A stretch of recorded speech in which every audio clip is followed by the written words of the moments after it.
I remember waking up in that ditch on the side of the road, burned and bloody in Kandahar when I was 21 years old, as your pastor said. And in those painful, excruciating 14 months that followed of recovery, I do remember numerous times wondering this question to myself: does God still do miracles? Because I was in a really bad place for an extremely prolonged period of time, and I needed some miracles in my life. And I don't know where you are today or what you're dealing with, but we all get blown up, don't we? You don't have to go to Afghanistan to get blown up or to find an enemy. We all have different situations. And getting blown up in Afghanistan, I'll tell you a little bit about that later, but it's no worse what I went through than what some of you have been through. A lot of people get tempted to say, well, Brian, I've been through this, but I've never been through what you've been through. Look, I hear some of your stories, and I'd rather go back to Afghanistan, just to be honest. I can't imagine what some of you have been through.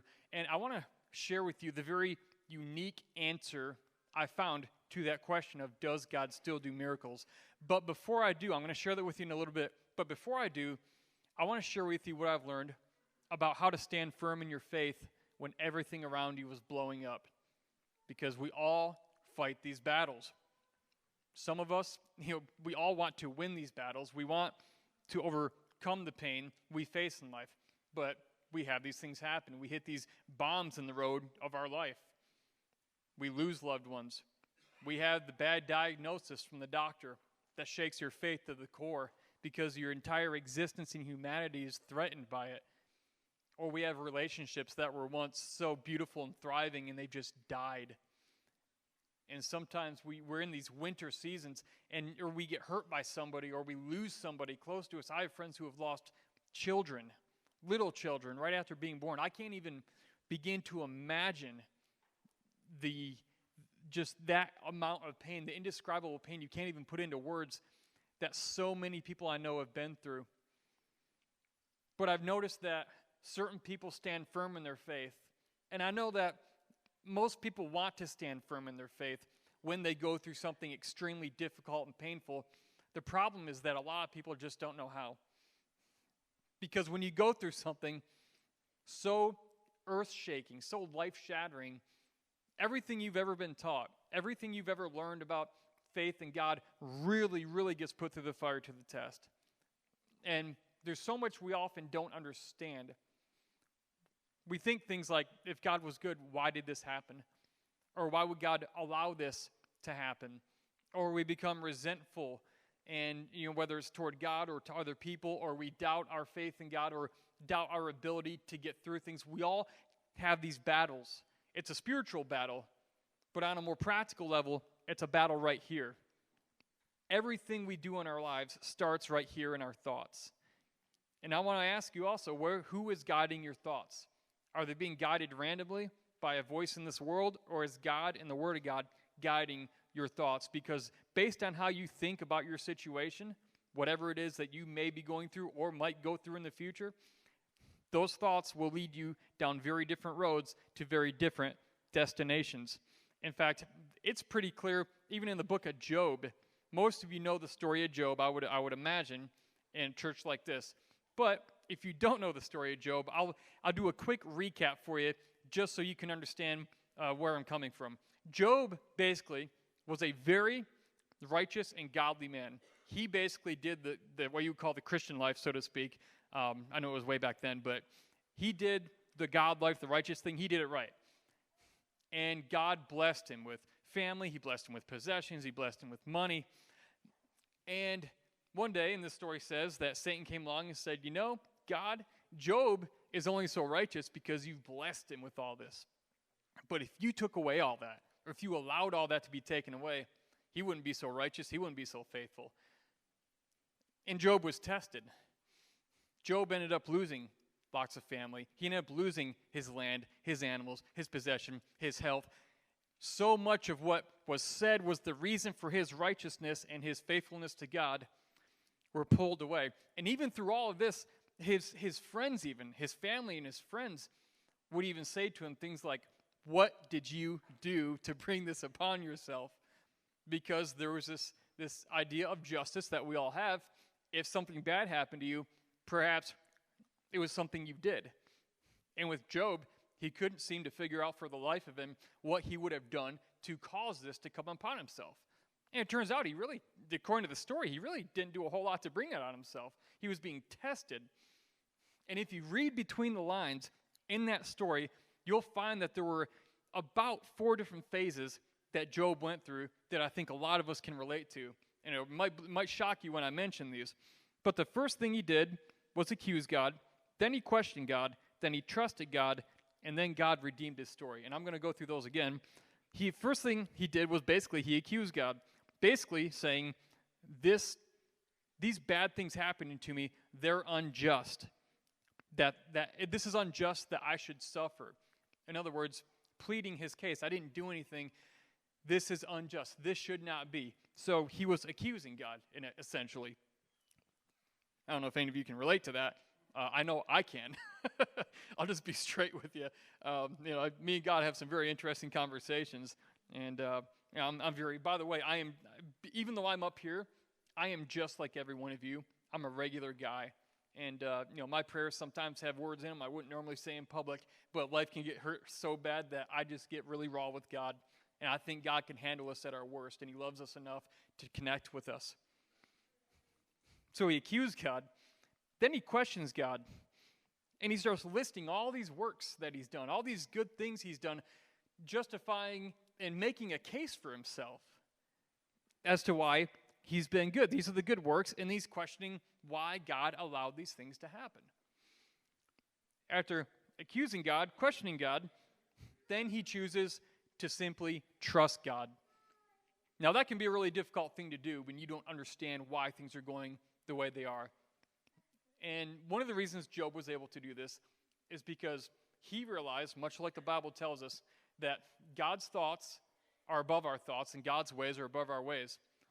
There is a bigger story of life going on right now. Your life is a story and my life is a story. And our lives are smaller stories making up a much larger story. And it's kind of like in the military, what we call the fog of war. When you're in a gunfight, you're narrowly focused on survival, getting out alive, accomplishing the mission. The thing about the fog of war is that everything around you, this speaker, this guitar, the amplifier, these things start to sometimes fade out of your vision, and you don't see the obvious things around you that are at your disposal or that can be helpful.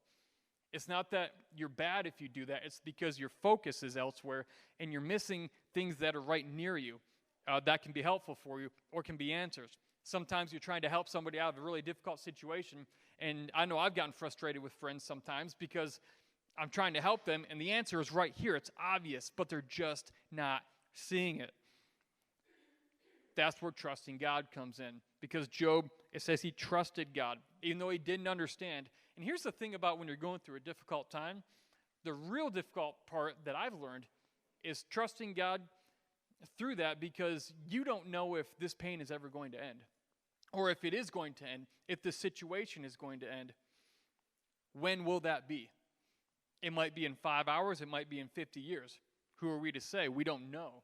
And that takes a lot of faith and a lot of trust in God to say, God, I'm going to follow you anyway. I believe you have a reason through this, and regardless of this thing, that you're still in control. And finally, God redeemed Job's story. It says he received back double what he had lost. So Job stood the test of faith, of the suffering. He decided, even if all this goes away and I end up dying through it and everything is lost, I still believe. And I want you to think about your own life and some struggles you may have been through. Are you saying to yourself concerning your own story or a struggle, I still believe? Because I remember when I was in the hospital after they had just shaved my face was burned 2nd degree, my neck was 2nd degree and it's healed. My hands were 3rd degree burns, and they just shaved all that burned skin off with razor blades, and they kept me awake through it because they have to. It's a horrible procedure they have to do to keep you awake. And I remember laying in my hospital bed that night thinking to myself, like, I don't know when this is going to end, but I believe something good can come from this. And it was that mustard seed faith. It's that prayer when you're so far gone and you're so much in pain and you're so mad at God and the world and your situation that you go, yeah, well, I guess maybe God can do something even though I know he isn't going to. That's still faith, by the way. That was pretty much the most faithless prayer I've ever prayed, but I still hung on to hope. Now, what happened here was, to back up a little bit, to give you a little context to this, when I was in Afghanistan, I was inside of 2 vehicles that were blown up and completely destroyed. The first one ran over a bomb that was buried in the road, and it blew up the vehicle. It set it on fire, and 2 of my guys were injured. They both returned to duty a month later, thankfully. We ran it over, it blew it up. I had to drag one of the guys out of the vehicle, thankfully. I was able to, and I actually walked away from that vehicle completely, physically unharmed. And I don't have pictures here today. I didn't bring them with me. But if you do want to see pictures, you can go to my website. It's a really easy website to remember. It's blownupguy.com, because I'm a guy. I got blown up. Now, there's tens of thousands of men and women who got blown up. I just thought, after getting blown up when I actually looked blown up, that would be an easy way for people to remember me, and I thought it'd be funny. And if you go on there, you will also see pictures of me after my face was really, it's graphic, so I didn't bring them today. We have some children here. But if you go to blownupguy.com, you'll see those on there. And a few months later, after that first one that I walked away from, I was in the front passenger seat of my vehicle. It was the lead vehicle in about a 15-vehicle convoy going through Kandahar, and a suicide bomber got his minivan right up next to my door. He got out in front of us, he slowed down, and so my driver passed him on the left. So we were pulling right up next to him, and it was about from me to that amplifier, and I was inside the vehicle, bulletproof glass, armor plating, and as we got right up next to him, he hit the clicker, and he blew himself and his van into about 10,000 pieces that day.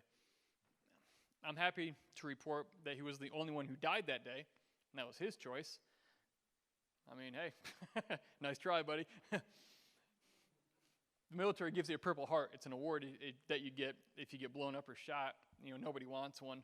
But in Texas, at least, if you get a Purple Heart, the state gives you a Purple Heart license plate. Well, if you see my truck outside, I have a Purple Heart plate, and it actually says, nice try. That's just my way of sticking it back to him, you know. I mean, if he's willing to die for that, I've got to be willing to live for this. I must still be here for a reason. I mean, sometimes in life, you get through something, and you go, I don't know how I survived that, but if I got through that, there must be a reason. And I believe there is a reason. We don't always know the reason, but I believe there is a reason. And spent those 14 months after that, I woke up in the ditch. I was, my first thought was laying in the ditch on the side of the road. Why did I go to sleep here? I didn't remember laying down there. And so I thought maybe I had gotten out of my vehicle. I didn't know how I got there. And medevaced out and taken 14 months and finally put out of the military. And that's just to give you a little bit of context for what I'm about to say. Have you ever known people who sometimes people they get through hard times, but other people don't get through the hard times? Some people cling to their faith and they grow in their faith through struggle, while other people just sort of abandon their faith. Well, I'm going to tell you right now, I relate to both of those people. I understand both sides of it because I know both of those people, and I've been to that edge of life where you choose one path or another. And what I really want to share with you today is what I've learned about the people who do stand firm and grow in their faith, and they exceed beyond the thing that just about killed them. What's the difference between those who stand firm and those who don't? There are a lot of things, but I've learned through my own personal experience, through my own personal study, throughout history of people who survived things, as well as from friends of mine. Like my 12 closest friends are basically all extreme tragedy survivors. They're missing eyes, they're missing arms, they're missing legs, they're burned severely. They've been abused. I mean, you name it. Like, my friends are a bunch of jacked up people, so I fit right in. We are so imperfect, it's not even funny. But some of the greatest lessons I learned that allowed me to move forward were talking to these people. And this is how they dealt with that issue. And this over here, this is how 2 of the others, they dealt differently with it, but this is what they did. And that's how I began navigating my life. I was open to hearing other people. And when going through that, after about 4 or 5 years, I learned that there were 3 things that were foundational in highly resilient people who stand firm in their faith, even when everything around them is blowing up. And the first thing is that they have a sense of meaning either in their suffering, meaning they're suffering and they know the reason they're suffering. Like the disciples, when they were being persecuted, they suffered and they knew why. It was for a higher purpose and they're willing to die for it. Not everybody's like that, though. Or maybe not at this point in your life are you like that. Other people, they don't know why they're suffering, but they believe there's a meaning and a reason behind it, and they're going to choose to stand firm even when they can't see until they do. It's like that Jeremy Camp song called Walk by Faith. He wrote this song. It's one of his biggest hits ever. He wrote the song after losing his wife to cancer at 21 years old. And he says, I will walk by faith even when I cannot see, because this broken road prepares your will for me. He was at a point in his life, he was literally throwing his Bible across the room in anger and yelling at God because the Bible talked about how God heals, but he didn't heal her. That's a hard place to be. But he wrote a song, I Still Believe. He believed anyway. I remember reading a book by a guy named Viktor Frankl called Man's Search for Meaning. And if you don't know Dr. Frankl's story, Dr. Frankl lost pretty much all of his family in the Holocaust in the Nazi concentration camps of World War II. He survived, and I think one sister survived. And afterwards, when it came to the topic of suffering, this is what he had to say about suffering. He was a Jewish doctor. He and his whole family were taken. But this is what he said about suffering. He said, in some ways, suffering ceases to be suffering at the moment it finds a meaning. In some ways, suffering ceases to be suffering at the moment it finds a meaning. I had been at the hospital for about 5 months when I met a guy named Dave Reaver, who was horribly injured in Vietnam. He came through, talked to me and about 20 other guys who'd been shot up and blown up and blasted, encouraging us. And we really hit it off. And he said, Brian, come up to my patriotic rally in Manhattan, Kansas next month. I said, okay. And so I didn't ask for permission. I just got a plane ticket and left.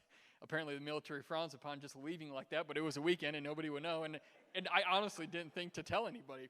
I'm like, I'll be back by Monday at formation. So I went up there. And Dave is halfway through his talk. And there are 3,000 people in this gymnasium. And he looks right down at me in the front row and he says, Brian, come on up here. Tell them about yourself. I'm wearing compression bandages on my hands. My face is almost as red as these chairs because I was still recovering. And I got up there and I said, hey, I'm Brian. I guess I'm still here for a reason. Go for it. I'm trying to be motivational. I had no idea what I was doing. It was like the worst motivational speak ever. I'm like, bad things happen, people. I'm proof. Have a nice day. Like the worst motivational speaker ever. But I get off the stage and my life changed forever. When I stepped off that stage, that last step, there was a 1-degree shift that changed everything in my life. And it wasn't the fact I was talking on stage. It wasn't the fact I was talking about myself. I got off stage. This young lady comes up to me, and she says, Brian, and she didn't even, I don't even think, give me her name. She just said, I was abused in this way and that way. We have kids in the room, so I won't go through them, but you know what I'm talking about. Every way you can pretty much imagine. Growing up, her boyfriend was that way, and then he had broken up with her. She had tried to kill herself and failed. But then, and I'm wondering, why is she telling me all this? And then she says this. She tags this on the end, and this is what changed it all. She said, but if God can get you through all that, my story of pain and suffering, she said, I think he can get me through this. Now, that might not seem like a big deal to some of you, but when you just survived the worst, most painful thing you've ever been through that you cannot even comprehend, and you realize this young lady's not going to go home and put a gun in her mouth or drink a bottle of pills, that's called meaning that you start finding. And what I didn't know how to tell people in 1,000 different words and describe how I was able to start recovering, Dr. Frankl said it in one sentence. In some ways, suffering ceases to be suffering at the moment it finds a meaning. Because of her, I started finding meaning. I told Dave that night, I don't know about this public speaking thing, but I have to do this. I'm going to do this or die trying. This is why I'm still here. It wasn't even about Dave. I'm exploring public speaking as part of my career. Or I've always thought about it. Never. I had to do this. If anyone says, Brian, you're not a very good speaker, cool. I never planned on doing this anyway. So, I used to shoot guns and pick fights for a living. All right, so. The interesting thing, though, is that she helped me, but I helped her. I didn't know I was helping her. And it wasn't until a few years later I realized how much that she helped me. I got addicted to trying to help other people win the battles they're facing, because there is some selfishness in it. I'll agree. The better I became at helping people win their own battles, the more it fulfilled me. So I think being charitable does have some generously selfish motive, but it's not really selfish because it's helping other people with no strings attached. It gave meaning to my suffering. So I want you to think about in your life, sometimes you're so focused on your own pain, you just can't seem to think outside that box. You're so consumed by it. And as human beings, we all do it. I still do it sometimes. But the healing wasn't found by looking within myself like a lot of self-help speakers will tell you. It had nothing to do with looking in myself. I saw pain. I knew my own insecurities. I knew my own problems. It's when I started looking at other people and trying to help them that I started finding that sense of meaning. The second thing, beyond a sense of meaning, the second thing I realized that a lot of these people had who were able to move forward and stand firm in their faith is that they had mentors in their lives. They had a community. They had, in the military, we have a chain of command. We have people above you who are in charge, people beside you of equal rank, and people below you that you're tasked with leading and contributing and teaching them. And getting out of the military, I realized I didn't know anybody who had a personal chain of command in their life. And getting out of the military, I didn't either. So I would look at my own life and problems, and I would look and say, who has this problem? Who had this problem, but they got through it? Well, immediately, Dave became my first mentor, because I saw that the first time I met him. This guy's been in this pain I've been in, but he didn't stay there. He's been living an incredible life for the past 40 years. He was here, but he's not here anymore. He can show me how to get out of this. And so think about that in your own life. Who can you go to that knows how to win the battle you're facing?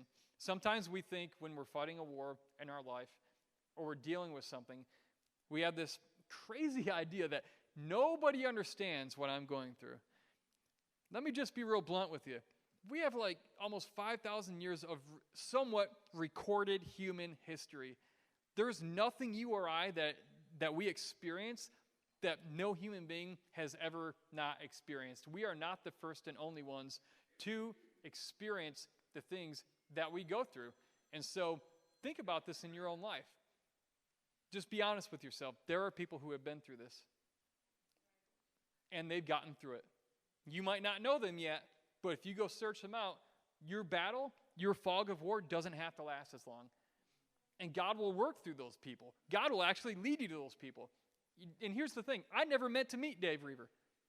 The guy who was the pivot point in my life. It didn't just change my life. Meeting that man changed my family tree in so many ways. And I didn't even orchestrate that. It wasn't my thing. I'm going to go meet this guy and learn from him. And no, our paths divinely collided in my place of suffering at Brooke Army Medical Center back in 2007. It was January 25th. I have a not so good memory, but I know that day. I know my birthday, I know that day. And my wedding anniversary.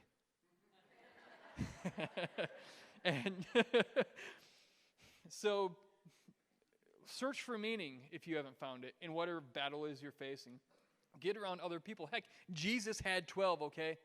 If Jesus thought he needed 12 around him to accomplish his mission, all right, we could probably do with at least that many. Not much more, but maybe at least a few. But he had 12, so it's a good idea. That's what I think. So if Jesus did it, maybe it's a good thing to do. I don't know. I do know. I'm just being sarcastic there. And the third thing is a mission. So there's meaning, there's mentoring, and there's a mission. Basically, having a mission greater than yourself that you're living for in spite of the battles you face, in spite of the pain you may be going through. In the military, we always have a mission.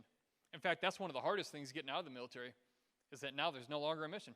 Like, you have to create the mission now. You have to find the next mission. Nobody ever really teaches you how to do that. And you can look at the life of Jesus. You can look at the disciples. They had a mission that they were devoted to even unto death, and that pretty much happened for all of them. And it was something beyond them. It's not about you. It's something that transcends you. It's something that goes beyond you, that you're living for the accomplishment of. And there are so many people you can see these situations. Like, I have this friend named Brad. He was cooking meth in his El Camino when he was a senior in high school. He lived over in Kansas.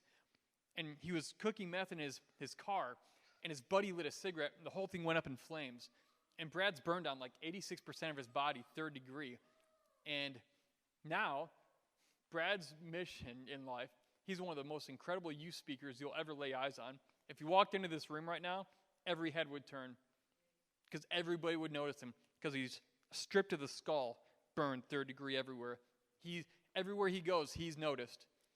And as him and Dave like to say, there's only one of these faces. And with them, their faces are burned off. You notice. His mission is to help other young people make good choices, because he realized, you know what, I made a bad choice. And it's interesting, I think, that so often the mission we find actually, not every time, but so often comes out of our own pain. And we didn't see it when we were going through the pain. So think about the meaning. Is there meaning? Are you searching for it if you haven't found it? Do you have good people around you that can help you, lead you, and guide you, that you can be with, who are on the same journey as you? And are you contributing to someone else's life? Maybe you know somebody who's struggling, who they're dealing with something you once dealt with. Like, go mentor that person. Because it's a funny thing, we will give up on ourselves, but so often when somebody else is at stake, if our kids are watching, if that person we've mentored is watching, we won't give up, because we consider often them worth staying alive for or not quitting for, when we would normally just quit on ourselves. And is there a mission greater than yourself that you're living for? What is it? Everyone's mission can be different. I think God puts different missions and desires in all of us for the purpose, because our story, again, makes up part of a greater story. And sometimes in our story, just when we think the worst thing that we've been through is about to be over, have you ever been through a situation where it was so bad, you're like, oh, thank God that's over. It couldn't get any worse than that. Have you thought that? I never say, things couldn't get any worse, because I've learned a thing or two. I'm 34 years old. To some of you, you're like, this guy's a puppy. To some of you, you're like, this guy's old. Got like 3 gray strays in my beard here. But I was injured in 2006. In 2008, a couple years later, things did get worse, but it didn't involve me this time. Just when I thought, this whole war thing, I'm done being affected by it, I learned that my roommate, a guy named Cody, he was with the same division as me, the 10th Mountain Division, but a different brigade. And so he went to Iraq, and I went to Afghanistan. I learned that Cody had been killed in action during an ambush. And his squad was ambushed in the streets just south of Tikrit. And he had gotten back to safety and was returning fire against the enemy. But as he realized one of his friends was laying wounded in the kill zone. And the kill zone is just what it sounds like. You don't want to be there. That's the place where everything bad happens. That's where the bullets are flying, the rockets. And his friend was still alive, and he was under fire. So Cody ran out from behind his cover, ran out to grab his friend, and began dragging him back to safety. And he was killed that day in doing so. It's my 10-minute warning. Stairway to Heaven. Thought it was appropriate. Hey, we're in church after all. It's not like this AC/DC. They got that other one about. Anyway. Boy, that really brought some charm to a deep, somber moment. But back to Cody, though. He died literally trying to save his friend. And I got this email. It was a Facebook message, actually, from my former squad leader. I don't know if you've ever been through so much pain where everything, as you're sitting there, like your hearing stops and you get tunnel vision and your body goes numb. I don't know if any of you have been there, but if something really, really, really tragic happens in your life, it's almost like you lose all your senses. And in that moment, like, time just stood still. I couldn't hear my wife talking, my kids. We were at a hotel in San Antonio right there on the Riverwalk. I remember it. And it was weird. It was like my mind, my body wanted to cry. And it was like my body forgot. My body forgot how. And like this noise came out. I called my mother a few minutes later, and like I was trying to just convince her. I was trying to choke something out. I didn't want her to think something was wrong with me or that something bad had happened to my kids or anything. I literally didn't know how to make a noise. I couldn't talk. It hurt so bad. And I wrote a book called Redeployed eventually in 2013. This was a few years afterwards. And I dedicated that book to Cody. I co-authored it with my friend. He didn't get wounded in combat, but my friend I co-authored it with, he did, I think, 9 tours in Afghanistan as a Force Recon Marine. And, you know, in fact, I've got it right here. It's in the back, by the way. But I dedicated my portion of this book to Cody. And it's about how combat veterans can fight the battle within and win the war at home. I realize that there's so many guys like me, men and women, coming back, and that transition back into the civilian world is really tough. What's interesting is that as we put this book out, the civilian world was having a big response to it. And we wrote it mainly for the military. What we realized is that we weren't talking about military issues that we were getting through. We were talking about human issues. Because we all, whether you get hurt at home when you were 5 or you got hurt in Afghanistan, you can deal with post-traumatic stress or depression or anxiety exactly in the same way as somebody else who had the cause be very different. And we were talking about the solutions that we found and how we dealt with that. And that's why we wrote the book. And while I'm on that topic, it's back there on the table, by the way. And if you want to grab that book, I have a new book also called The Resilience Booklet. And it's about how extreme survivors overcome massive challenges.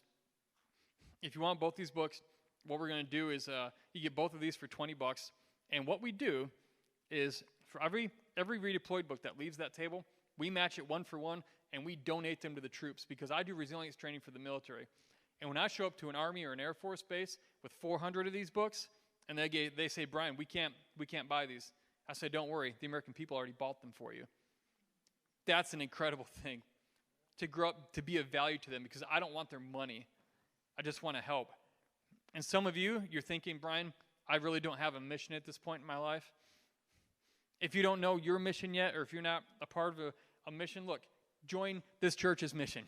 Heck, today only, join my mission. Be a part of what we're doing. Just, if you don't know what God's doing, go find out what God's doing and be a part of it. It's amazing what you will learn through that. Also, we have these awesome rubber wristbands back there, the red, white, and blue, because I like America. And it says stand firm on it. And it's quotes 1 Corinthians 16:13. It talks about standing firm in your faith. We have kid sizes and adult sizes. But anyways, that's my only commercial. But here's the thing. In the beginning of this message, I talked about miracles. Asking the question, does God still do miracles? Remember my friend Cody? He was killed in action in Iraq. I dedicated the book to him. It was probably in 2014, about 7 years after my injury. By the way, I never would have written this book if I had not been injured. I never would have come down this path in life. It was about 7.5 years later, I got booked to speak out in Indian Wells, California, near Palm Springs. It's out in the desert. You know, it's desert, it's hot, you know. Great place to go speak. I'm like, hey, the last desert, people were trying to kill me. I like this one better. So I'm there speaking for this military fundraiser. Does God still do miracles? I get done speaking. This lady walks up to me. She's in her 40s or 50s at the time.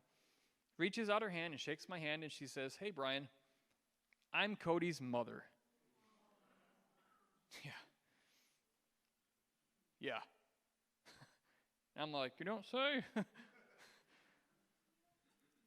She said, one of my friends got your book, and told me that you dedicated that book to Cody. See, I'd never met her before. And she wanted to come and meet, and I'm so glad she did. What does it mean? Is there meaning behind that? Yes. Was my pain worth it to be able to stand there? And by the way, I got to speak with her afterwards, and she told me one of her greatest fears was that as a Gold Star mother, that Cody was her only kid. So her only son died in battle. She has no kids now. She said one of her greatest fears is that he would be forgotten, and who he was and what he did, it would be forgotten. And I was able to stand there and tell her that at least through this book, Cody's story will always be told, and it's going to outlive us. It'll be in production when you and I are gone, I told her. Now, was it worth it? Was my pain worth it to be able to stand there 7 or 8 years later in front of this woman who lost her son in war and to help her quench her most deep fear about losing the memory of her son? Does God still do miracles? Yes, God still does miracles. And here's the thing. Sometimes God will use someone else's pain to be a miracle in your life. Other times, God will use your pain to be a miracle in someone else's life. I've experienced it both ways. And since I've recovered, the keys to my recovery, if I can sum up, Brian, how did you go from getting horribly injured in Afghanistan, this long road to recovery, this journey of faith and doubt, to the point that I can get up on a stage and talk about it publicly and tell you that I've been healed from a lot of those things that I had to deal with? I sought after meaning, and I found it. I didn't stop searching when I didn't understand. I kept the faith in God that I would eventually find it. I got good people in my life who could help lead me and guide me. I was open to them. And I found a mission. Through the meaning, through meeting the mentors, through having that community, that's where I ended up coming across the place where I found the mission I truly believe I'm here to live for. That's helping people win their battles. God redeemed Job's story. God has redeemed my story. And I know that if you put your faith and your trust in God with whatever war or battle it is you're fighting in your life, God can also redeem your story.